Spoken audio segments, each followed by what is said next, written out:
আসসালামু আলাইকুম। হ্যালো বন্ধুরা, H medicine and health tips থেকে সবাইকে জানাই স্বাগত। এখন আপনাদের জানাবো ওসিডির লক্ষণ কি।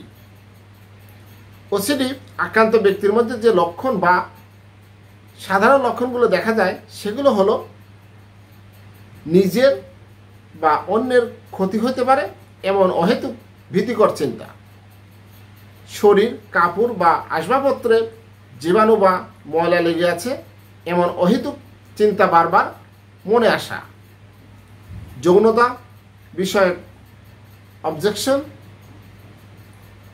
যেমন নিষিদ্ধ ও বিকৃত যৌন চিন্তা, দৃশ্য কল্পনা বা আবেগ, বারবার একই কাজ করা যেমন গ্যাস বন্ধ আছে কিনা বা দরজায় তালা লাগানো হলো কিনা, এ ধরনের চিন্তা বারবার, মানে একই চিন্তা যে আমি এই কাজ করেছি কিনা বারবার দেখতে যাওয়া, এই ধরনের একটা চিন্তা মাথায় আসা, জীবাণু ও দূষণের ভয়ে বারবার হাত ধোয়া ও পরিষ্কার করা, মানে আপনি বারবার হাত ধুচ্ছেন, পরিষ্কার হচ্ছেন, এ ধরনের কিছু লক্ষণ রয়েছে। আমার এই ভিডিওটি যদি ভালো লাগে, নতুন নতুন ভিডিও পেতে আমার চ্যানেলটি এখনই সাবস্ক্রাইব করে রাখুন, লাইক, কমেন্ট, শেয়ার করুন। আজকের মতো বিদায় নিচ্ছি। আল্লাহ হাফেজ।